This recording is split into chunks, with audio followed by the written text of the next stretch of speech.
Hello guys, welcome back. My name is Nathan and today we're going to be taking a look at the best NHL free agents in the 2022 NHL offseason. Now we got a lot coming up. On both the UFA and RFA side, there are so many big name players available in this offseason, but who are the biggest free agents available in the next few months and which teams could they potentially go to? Watch till the end for all the analysis and all of the free agent picks, and make sure that subscribe button if you are new. 50% of the people that are watching are not subscribed, so if you like hockey, this channel is the place to be. Now, here's the thing when it comes to the free agency in 2022, there is so much wealth of fantastic, talented forwards, and even though the defense does take a step back, there's also some pretty good goaltending available, and we're going to go through every single position of the best players available, but the forward side of things, for both centermen and wingers, are pretty wealthy, and I think there's a ton of teams, now with the cap rising, that will really want to sign some big-name guys. Now, let's start out today's video with the UFA centerman, and I gotta say this might be the best center crop I have ever seen in free agency. It is going to be fantastic. Last year, we had Ryan Nugent-Hopkins as the best opportunity, but he was re-signed by Edmonton before he even got a chance to go into free agency, so that was off the board. But this year, there is so many guys that are bona fide, solidified top six centermen. Now, when it comes to the top end guys, you got Patrice Bergeron, who's potentially out there, though we have heard reports that if he is going to sign, it will be with Boston. You also got Evgeny Malkin, who had some big injury issues throughout the year, but was still around a point per game, and I still think will get a lot of interest, especially for his offensive and power play potential. You got Nazem Kadri, who, yes, could re-sign with Colorado, but at the same time, you got McKinnon's contract coming up. You got a lot of big guys that you need to sign, and he could potentially be outside of Colorado's price range, and he would get a ton. I would say maybe 8.5 on the open market. You got Vincent Trocheck, who's in that conversation, who's been consistent for Carolina.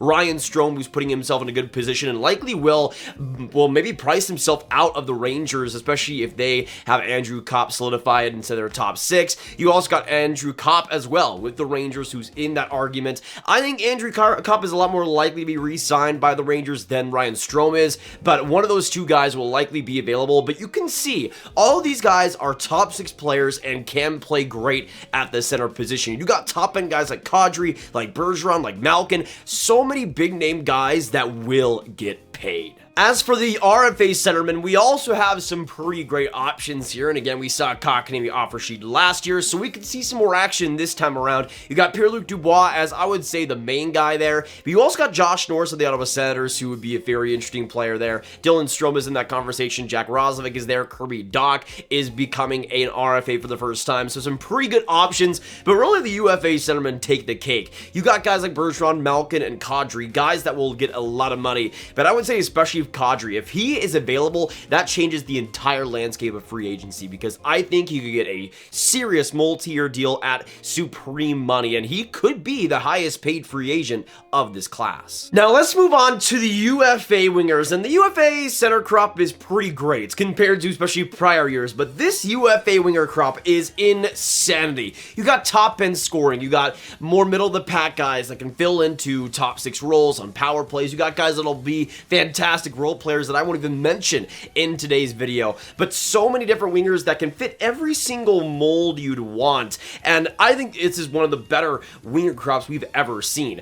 As for the top end guy, you of course have Johnny Gaudreau, who him and Kadri I think will be the two guys paid the most in this free agency. I could even see him getting north of $9 million, maybe even 9.5 on the open market, especially with Calgary having Matthew Tkachuk and Mangiapane already on the table, already RFAs. That's going to create a huge problem for the Flames to be able to keep Gaudreau. I think for the Flames, Gaudreau should be the #1 priority after how good of a season he had and how good he's been over the past 5 years, really. But this is a player that might just be outside of their opportunity and outside of their cap. And if he is, there's going to be so many teams, or at least there should be so many teams wanting this player because he is in the prime of his career. He's going to continue to be fantastic and will be a huge difference maker. You also got amazing other candidates like Philip Forsberg, who I think will definitely go into UFA. At the end of the Preds season, when you saw everybody on the Preds team saluting to the fans, Forsberg took a very long time to go off the ice, and it felt like for Forsberg, that was the last hurrah for him in Nashville. I definitely think he's going to get dealt, or not dealt, but I think he's going to go into free agency. He's going to be outside what Nashville probably wants, and I think for him, he is going to also get paid quite a bit. You got Claude Giroux in that conversation. He's kind of a huge wild card. Is he going to be able to stay in Florida? Probably not. They got a lot of other options they have to work with. He's a guy that will get a lot of opportunity, though, on the open markets, and for a team that needs a leader, he can definitely provide that. You also got David Perron in that conversation, Riley Smith, Evander Kane, who has yet to be extended by Edmonton, who's doing so well in this year's playoffs. You got Andre Burakovsky in that conversation, Valery Nichushkin, Andre Palat, Mason Marchment. So many guys that can fill so many different roles, and to me, there's going to be so many teams out there that just want one of these guys and can only afford one of these guys. I'm honestly quite shocked because looking at all the cap situations of every team right now, it feels like a couple of these guys might be underpaid just because of how much quantity there is at the wing position. And just to make things even more crazy, you got so many quality RFA wingers, and even if there's not an offer sheet, there'll definitely be some interest in a couple of guys here. You got Patrick Laine, Jason Robertson, Adrian Kempe, Matthew Tkachuk, and Mangiapane, 2 pains in the butt for Calgary to try to re-sign. You got other players like Brock Besser. Kevin Fiala is a huge one. He was involved in a ton of trade rumors and could be dealt at the draft and even could be offer sheeted by a team like New Jersey potentially. You got Jesper Bratt as well in that conversation. You got Victor Olofsson. So many top tier quality wingers that both on the RFA and UFA side, I could see switching teams quite often. But especially with the UFA side, Giroux, Forsberg, Gaudreau, Perron, Evander Kane, these guys are going to get paid like they should, but I think especially the top end ones, guys like Gaudreau, are going to get some pretty big contracts. Now here's the thing, we just went through the wingers and we just went through the centermen. All the forwards are done and over with, and now we go to really the Achilles heel, I think, of this NHL free agency in the defensemen. On both the RFA and the UFA side, it's slim pickings out there. It's going to be a really rough free agency. But at the top end of things, it's actually pretty good. You got Chris Letang, who has the potential to leave Pittsburgh. If he does, I think he could get 8.5 on the open market on a shorter term deal for sure. You also got John Klingberg, who, if he doesn't stay in Dallas, would also get a pretty long-term, pretty massive deal, maybe around the $7.5 million range. And I think Klingberg would definitely get paid in that area. You also got Ben Sherratt. You got Josh Manson in that conversation. But really, those top two guys in Letang and Klingberg are the two ones really pushing the needle. Besides that, you got quite a few guys who will be on bottom pairs, be solid defensemen, but nothing that really strikes you.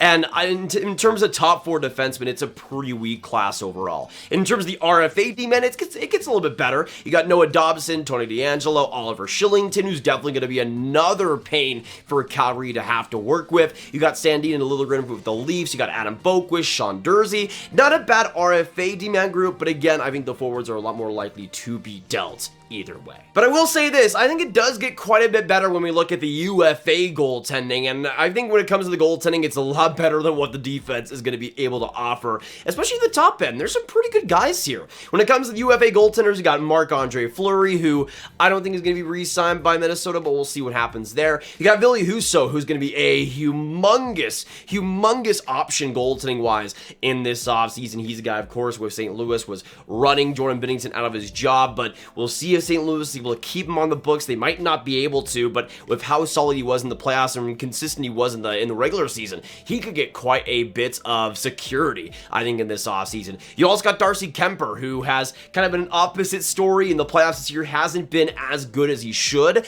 but he's a player that if Colorado isn't able to re-sign, would be a pretty interesting thing to see. I mean, he was great in the second half for the Avs in the regular season, but again, with how many players they have off the books, they really want to re-sign a guy like Nazem Kadri, or even another player like Burakovsky, Kemper might be out, and they might be looking for another goaltender to fill that role. You also got Jack Campbell of the Toronto Maple Leafs, who could be back, potentially, but again, just like some other teams like Calgary and the Avs, they got a lot of other UFAs and players to work with, and especially with guys like Sandin and Liljegren, their cap is going to be really tight this next season, and Campbell is going to want a big raise, so I don't know if the Leafs are going to be able to keep him. He could be a guy that gets a lot of movement in this year's offseason. offseason. And then you go on to the RFA goalies, and there's actually some pretty great options there too. Jake Ottinger for the Stars is going to get paid as he rightfully should, but you also got other players like Kaapo Kähkönen, Vitek Vanecek, and Samsonov both on the Caps, which is going to be something to look out for, I think, a lot. I think both Vanecek and Samsonov,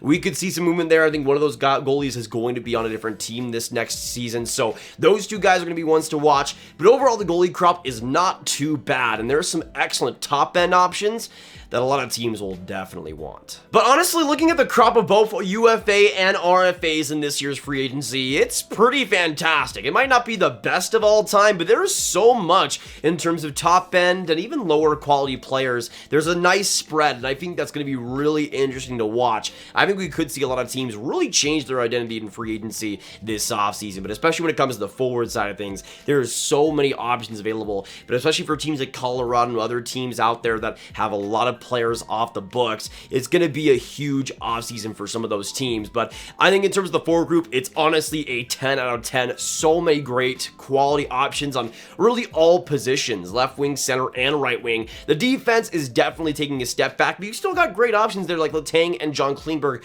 who are some of the best offensive defensemen out there. And you got big name goaltenders like Marc-Andre Fleury, Jack Campbell, Darcy Kemper, and up-and-coming guys like Ville Husso. Overall, this is going to be a really interesting free agent crop to look out for, and I think a lot of guys might get a little bit overpaid in this offseason, but truly looking at all the options, if you're a team out there that has some cap space, there is a lot of talent to choose from. But that'll be it for today, guys. Thank you so much for dropping by. If you did enjoy, make sure you hit that like button, subscribe, and hit that notification bell if you haven't already. For more videos just like this, comment down below what your thoughts are on this free agency. Where do you see the big guys like Gaudreau, Marc-Andre Fleury, Chris Letang going in this year's offseason? Let me know all your thoughts down below. Make sure you share this video with your friends. Get the free agent picks and predictions out there. And make sure you hit this card right here for all of my hockey rankings content right on one playlist. My name is Nathan. Have a fantastic day, and I'll see you in the next one.